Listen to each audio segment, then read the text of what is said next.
আসসালামু আলাইকুম। আমার অনেকদিন যাবৎ প্ল্যান ছিল যে শিবিরের ইনকাম সোর্স কি এবং এটার খরচের খাত কি?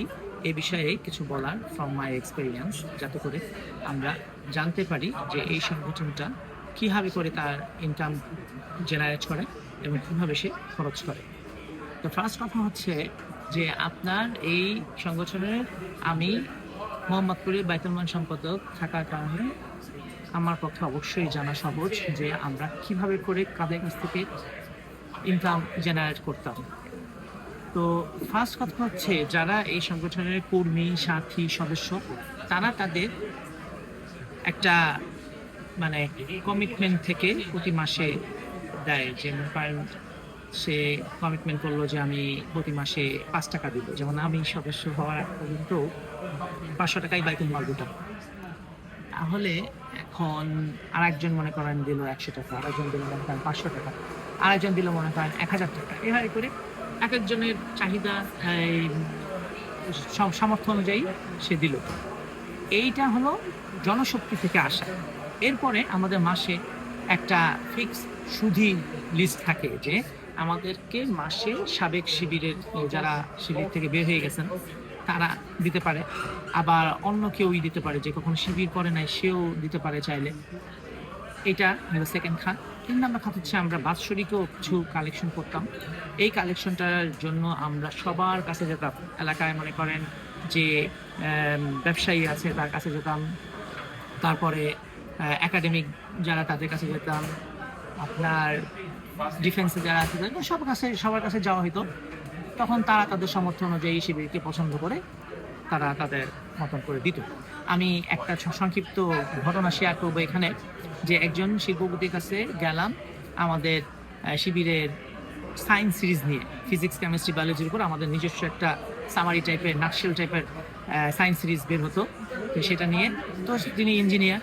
তো তখন উনি আমাকে জিজ্ঞেস করলো যে এটার দাম কত? আমি বললাম, আঙ্কেল এটা মার্কেট প্রাইস হচ্ছে ৳১৩০০। তখন আমি এ লেভেলসের ছাত্র। তখন উনি বলল তার পিএসকে ডেকে যে ওকে ৳৩০,০০০ দিয়ে দাও। উনি কিন্তু শিবির কখনো করেনও নাই, আর অন্য কোনো ইসলামী সংগঠনের সাথেও নাই। তো মজার ব্যাপার হচ্ছে যে আপনার এই ইনকাম সোর্স গুলা বলার পর এই টাকাগুলা নিয়ে আমরা কি করতাম? এটা সবচেয়ে বড় প্রশ্ন। এখানে এইখান থেকে মনে করেন আমি ৳১,০০,০০০ একটা মাসে অথবা একটা বছরে যেভাবে হোক আমরা একটা জেনারেট করলাম, একটা ইনকাম হইল। এই টাকার কিছু অংশ একটা ধার্য থাকে যেটা উপরের সংগঠনকে দিতে হয়। যেমন মনে করেন মহানগরীতে দেবে, মহানগরী থেকে কেন্দ্রে যাবে, কেন্দ্রের কিছু প্রোগ্রামের খরচ আছে। আবার কেন্দ্র থেকে ডিস্ট্রিবিউট হবে সেরকম থানায় অথবা ইউনিটে যেখানে তাদের কোনো ভালো ইনকাম নাই। আমরা তো ঢাকায় কাজ করেছি, এজন্য আমাদের ইনকাম সোর্স খুবই স্ট্রং হতে পারে। আবার ঢাকার মধ্যে সব জোনের ইনকাম কিন্তু ভালো না। ঠিক আছে? তো সেক্ষেত্রে আমাদের একটা অংশ চলে গেল উপরের দিকে, দিলাম মহানগরীতে, সেখান থেকে গেল কেন্দ্রে। আরেকটা অংশ আমরা রেখে দিই। তখন আমরা এই টাকাটা দিয়ে কি করি? আমরা যেটা করি সেটা হচ্ছে যে ফার্স্ট অফ অল আমরা যেহেতু একটা সংগঠন চালাচ্ছি, এটাকে আমি নাম দিয়েছি ইসলামিক প্রতিষ্ঠান হিসাবে। এখানে কোরআন, হাদিস এবং ইসলামিক বুকস পড়ানো লাগে। এর বাইরে এই সংগঠনে কেউ কোনোভাবেই কর্মী, সাথী, সদস্য হতে পারবে না পড়াশোনার বাইরে। তাহলে এই কোরআন কিনবো, হাদিস কিনবো, ইসলামিক বই কিনবো, একজনকে দিলাম। অনেক সময় দেখা যায় যে দিছি একজনকে কোরআন বানানোর জন্য বই, পরে যখন এটা কালেকশন করতে যাওয়া হয় সে বলে যে হারাই ফেলছি, নষ্ট হয়ে গেছে, তখন আবার কিনা লাগে। তো এই যে বই বিতরণ, অনেক সময় এগুলা আমাদের একটা বিগ খরচে থাকে।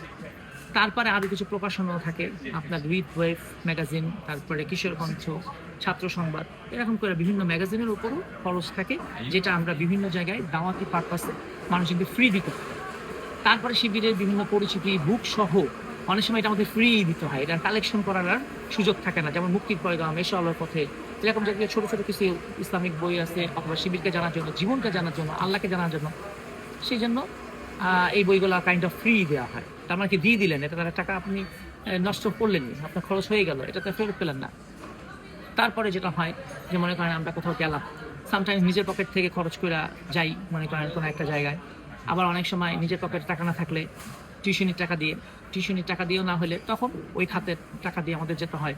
ওই প্রোগ্রামে গেলাম মনে করেন শ্যামলী থেকে গেলাম মনে করেন ধানমন্ডি, এটার একটা খরচ আছে, যাতায়াত খরচ যেটাকে আমরা বলি। এরপরে হতে পারে যে আপনার কোনো একটা প্রোগ্রাম করলাম আমরা, সাপ্তাহিক প্রোগ্রামই হোক, সেখানে কিছু নতুন ছাত্ররা আসলো, তাদেরকে আমরা কিছু খাওয়ালাম, এই খরচটা এখানে গেল। এবং মজার ব্যাপার হচ্ছে অডিট হয়।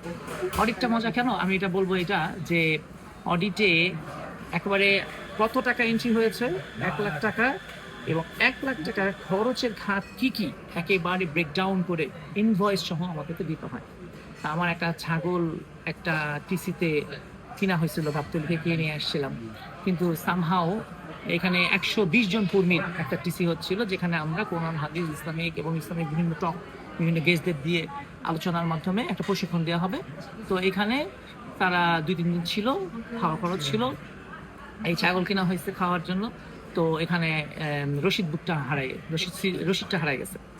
তা এখন আপনার এই রসিদ যেহেতু হারাই গেছে, তখন আমাকে সভাপতি বললেন, মহানগরী সভাপতি আব্দুল মান্নান ভাই, যে ঠিক আছে তাহলে তুমি এখন লেখো 8,000 টাকায় এই ছাগল কিনছো, তারপরে সাইন করো, ডেট দাও, তারপরে দাও।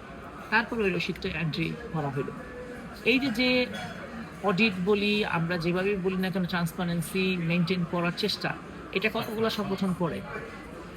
খুব কমই আপনার এইভাবে করে ট্রেনিংও দেওয়া হয়, আবার খুব কমই এগুলো মেনটেন করা হয়। টাকা আসে, টাকা খেয়ে ফেলা হয়, শেষ করা ফেলা হয়।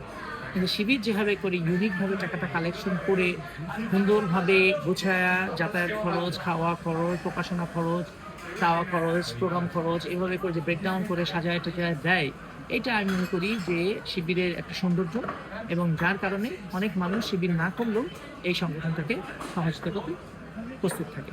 সবাইকে ধন্যবাদ। কথা হবে কোনো অন্য ভিডিওতে। আসসালামু আলাইকুম।